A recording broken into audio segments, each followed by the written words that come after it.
আলহামদুলিল্লাহ ওয়াহদা ওয়াসসালাতু ওয়াসসালামু আলা মান লা নাবিয়্যা বাদা।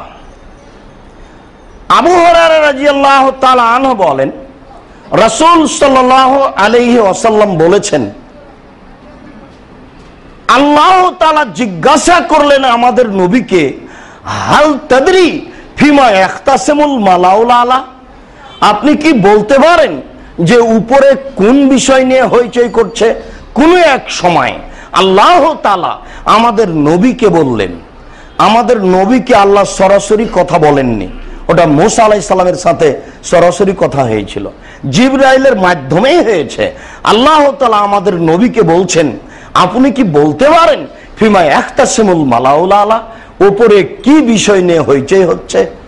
তখন আমাদের নবী বললেন, নাম, জি হ্যাঁ আমি বলতে পারি উপরে কি বিষয় নিয়ে হইচই হচ্ছে। তিনি বললেন, আল কাফারাত, মানুষের পাপ কি করলে মিটে যাবে এ নিয়ে হইচই হচ্ছে। উপরে হইচই হচ্ছে মানুষের পাপ মিটে যাবে কিভাবে, এই নিয়ে হইচই হচ্ছে। সেটা হচ্ছে আল মাকসু ফিল মসজিদ বাদাস সালাওয়াত, সালাতের পরে মসজিদে বসে অপেক্ষা করা, তাসবিহ তাহলিল করা, জিকির আজকার করা।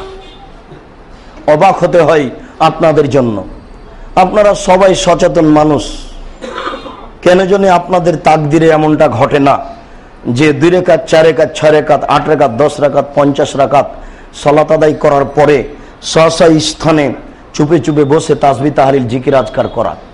এত বলার পরেও মনে হয় যেন মসজিদ একটা বাজার, অথচ সবাই সচেতন মানুষ, সবাই হুঁশিয়ার মানুষ। যদি আরো বেশি করে কঠিন ভাষায় আপনাকে বলা হয় তবুও কিন্তু তা ভুল হবে না। আপনার জন্য ভাষাটা যদি আরো দুর্বল করা হয় তাহলে কিন্তু তা ভুল হবে না। তখন আপনি কষ্ট পাবেন। তখন কষ্ট পাবেন কেন? তখন আপনি মনে করবেন যে আমি শিক্ষিত মানুষ, আব্দুর রাজ্জাক সাহেব জুমার খুতবায় এভাবে বললেন।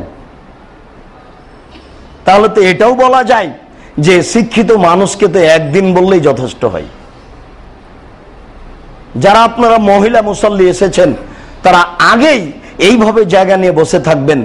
অনেকে অভিযোগ করে, তাহলে অভিযোগ কি মিথ্যে? আপনি আর একজনকে বসতে দিতে শিখলেন না, জান্নাত কিনার হিসাব করেন কিভাবে?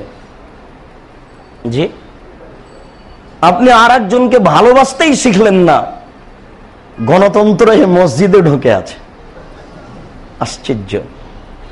গণতন্ত্রতে যে মানুষ পশু হয়ে যায় আপনি তার প্রমাণ। এদেশের 10 বছরের ছেলে তার প্রমাণ। 10 বছরের ছেলে কাল জন্ম নিয়েছে, ও স্যান্ডেল মারে মানুষের ছবির উপর। আশ্চর্য! এই যে পৃথিবীতে সবচেয়ে ন্যাক্কারজনক, নোংরা, জঘন্য, বর্বর কাজ, আপনি তার প্রমাণ। বলছিলাম যেটা মসজিদ, আল্লাহ রাসূল বললেন যে আপনি কি, আল্লাহ জিজ্ঞাসা করছেন আপনি কি বলতে পারেন উপরে কি নিয়ে হইচই করছে, কি বিষয় নিয়ে? তখন আল্লাহ রাসূল বলছেন, জি হ্যাঁ আমি বলতে পারি। সেটা কি নিয়ে? পাপ মিটে যাওয়া নিয়ে। পাপ মিটে কিভাবে? আল মাকসু ফিল মসজিদ বাদাস সালাওয়াত, মসজিদে বসে জিকির আজকার করা সালাতের পরে, এতে পাপ মিটে যায়। এই বিষয়ে আপনার সাথে আরো জটিল কথা আছে। 2, আল মাশি আলাল আকদাম ইলাল জামাত, পায়ে হেঁটে মসজিদে যাওয়া, জামাতে সালাত আদায় করার জন্য।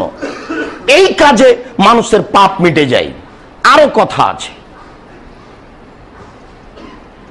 ওয়াইয়াসবাগুল ওযু আলাল মাকারে, কষ্টের সময় ভালো করে ওযু করা। এই 3টি কাজে মানুষের পাপ মিটে যায়। 1, মসজিদে সালাত আদায়ের পরে বসে বসে জিকির আজকার করা। 2, পায়ে হেঁটে জামাত ধরবো বলে মসজিদে হেঁটে যাওয়া।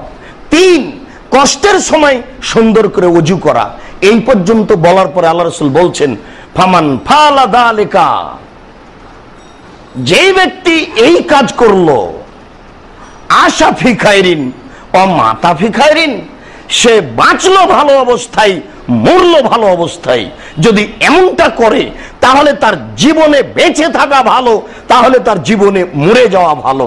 এই কথা বলার পরে তিনি বলছেন, ওয়া কানা মিন খাতিয়াতিহি কায়াউমিন ওয়ালাদাতহু উম্মুহু ও এরপরে হয়ে যায় সেই দিনের মতো যেদিন তার মা তাকে জন্ম দিয়েছে। আপনি যদি মসজিদে এসে 2 রেকাত 4 রেকাত 6 রেকাত 8 রেকাত 10 রেকাত 20 রেকাত 50 রেকাত 40 রেকাত সালাত আদায় করার পরে বসে থাকেন, মনে রাখবেন জুমার দিন এমন একটা দিন, জুমার খুতবা শুরু হওয়ার আগে যার যত ইচ্ছে সে তত সালাত আদায় করতে পারে। পৃথিবীর আর কোনো দিন, আর কোনো জায়গায়, আর কোনো সময় বেশি সালাত আদায়ের সুযোগ নেই।